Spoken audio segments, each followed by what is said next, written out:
మహారాష్ట్రలోని పశ్చిమ కనుమల్లో వర్షాలతో ఎగువ కృష్ణా నదిలో వరద ప్రవాహం స్థిరంగా వస్తోంది. ఎగువన కురుస్తున్న భారీ వర్షాలతో కృష్ణా నదికి వరదలు మొదలయ్యాయి. తుంగభద్ర ప్రాజెక్టుకు ఇన్ఫ్లో 21,773 క్యూసెక్లు ఉండగా 3,600 క్యూసెక్ల నీటిని దిగువకు వదులుతున్నారు. ప్రస్తుత నీటి మట్టం 1,608 అడుగులు కాగా పూర్తిస్థాయి నీటి మట్టం 1,633 అడుగులు.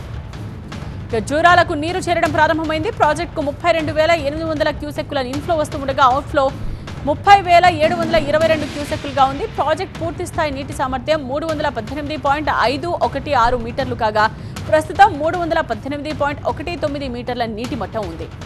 శ్రీశైలం జలాశయానికి ఎగువ నుండి ఆశించిన స్థాయిలో వరద ప్రవాహం లేకపోవడంతో ఇన్ఫ్లో అవుట్ఫ్లో పూర్తిగా నిల్గా ఉన్నాయి. శ్రీశైలం పూర్తిస్థాయి నీటి మట్టం 885 అడుగులు కాగా ప్రస్తుతం 820 అడుగులుగా ఉంది.